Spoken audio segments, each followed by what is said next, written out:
अब हमारा जो अगला आता है वो आता है माइटोकॉन्ड्रिया। क्या आता है? माइटोकॉन्ड्रिया, या इसे हिंदी में कहते हैं सूत्र कणिका। सूत्र कणिका क्या कहा जाता है? सूत्र कणिका। पहला तो ये क्या होता है आपका क्या होता है? झिल्लिका में होता है। क्या होता है? Double membrane. क्या होता है? डबल मेम्ब्रेन बाउंड होता है। क्या होता है? डबल मेम्ब्रेन वाला होता है। डबल मेम्ब्रेन यानी द्विझिल्ली वाला होता है। द्विझिल्ली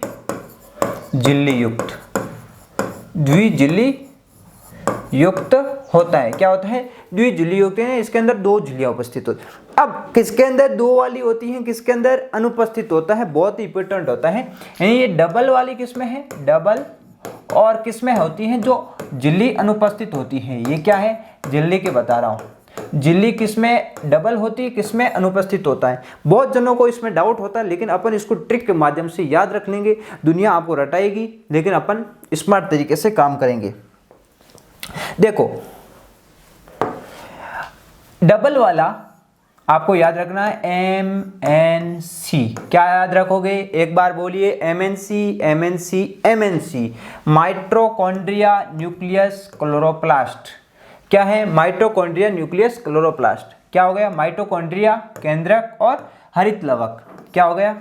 माइटोकॉन्ड्रिया, दो बार प्रैक्टिस करोगे दिमाग में बैठ जाएगा। केंद्रक और हरित लवक। अगला मैं बात करता हूं किसके अंदर अनुपस्थित होती है। डायरेक्ट एग्जाम में क्वेश्चन पूछा जाता है तो है RBCN। क्या है? RBCN जिसके अंदर अनुपस्थित होता है। R का मतलब राइबोसोम। क्या? कौन सा सोम? राइबोसोम। B का मतलब बेसल बॉडी। C का मतलब सेंट्रियोल। N का मतलब न्यूक्लियस नहीं, न्यूक्लियोलस। क्या? न्यूक्लियोलस। R का मतलब राइबोसोम। B का मतलब बेसल बॉडी। C का मतलब सेंट्रियोल। N का मतलब न्यूक्लियोलस।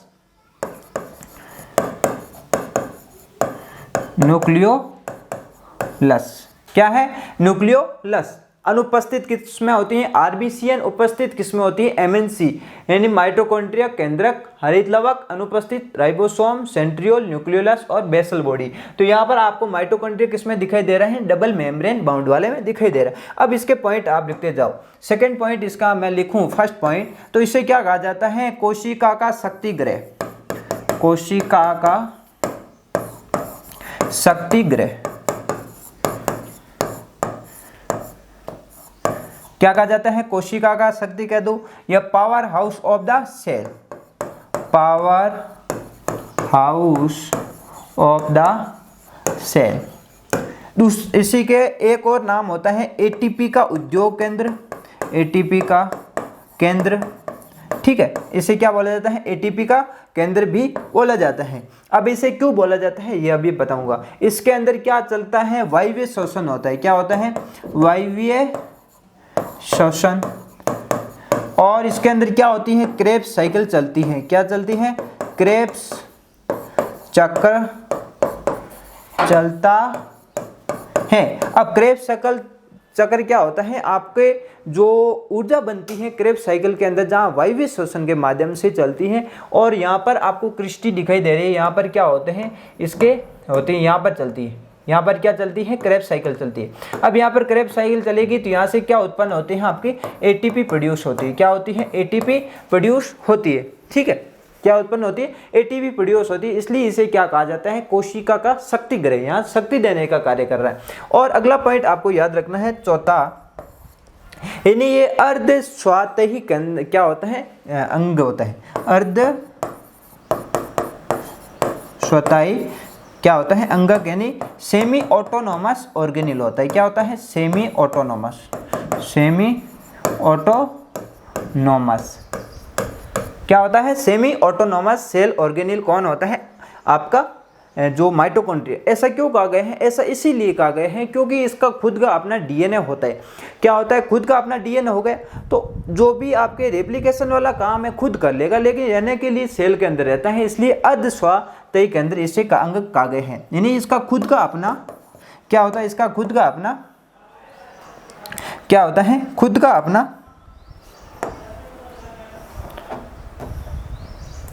ठीक है।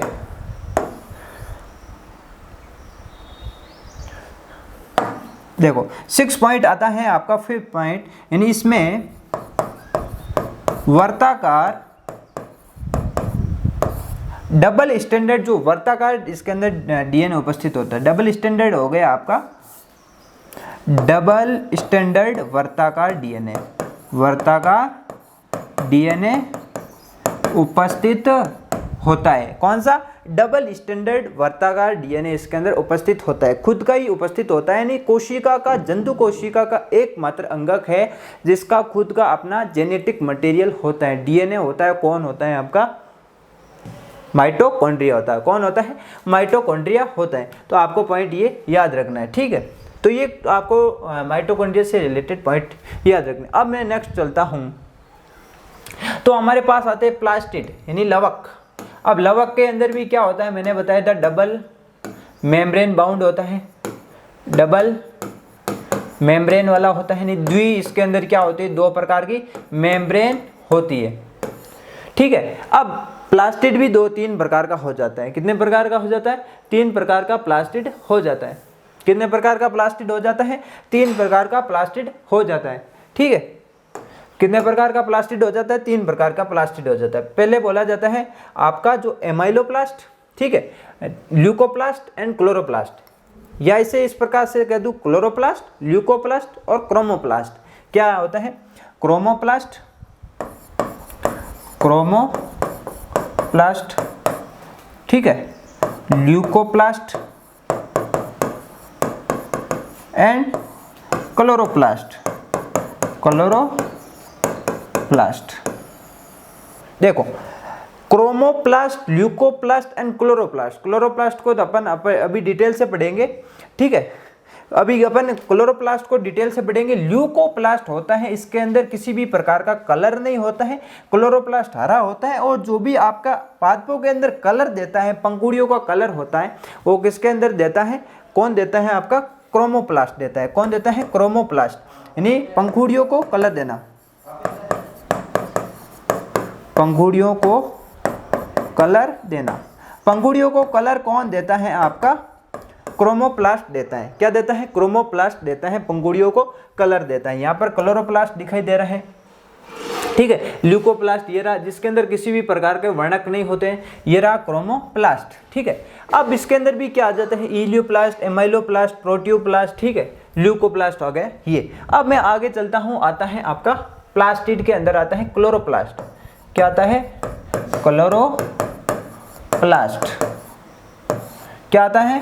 क्लोरोप्लास्ट। अब क्लोरोप्लास्ट क्या होता है? देखिए क्लोरोप्लास्ट क्या होता है? जो पादप की पत्ती होता है उसके अंदर स्थित होता है क्लोरोप्लास्ट, हरित लवक, हरित। इसके अंदर क्या होता है? प्रकाश संश्लेषण होता है। क्या होता है? प्रकाश संश्लेषण। अब प्रकाश संश्लेषण के द्वारा इसके अंदर क्या बनता है? पादप के अंदर भोजन बनता है। क्या बनता है? भोजन बनता है। प्रकाश संश्लेषण के द्वारा ही क्या बनता है? भोजन बनता है। अब जो क्लोरोप्लास्ट होता कहाँ पर उपस्थित? तो क्लोरोप्लास्ट पादप की जो पत्ती है उसके अंदर उपस्थित होता है, या कह दो हरा भाग के अंदर, हरे भाग में उपस्थित होता है। जो भी हरा है उसके अंदर ये उपस्थित रहता है, ठीक है, उपस्थित रहता है। इसलिए जो पत्ती है उसको क्या कहा गया? पादप का क्या कहा गया? रसोई को घर कहा गया। क्या कहा गया?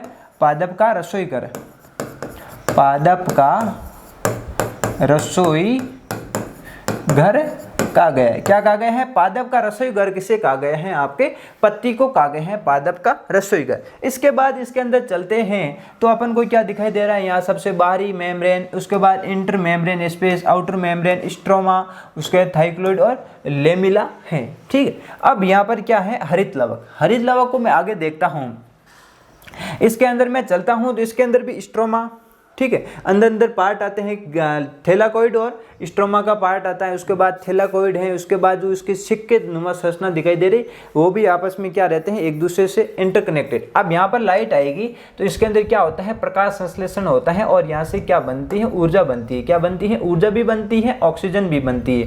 क्या बनती है, ऊर्जा भी बनती है, ऑक्सीजन भी बनती है। आपको पता होना चाहिए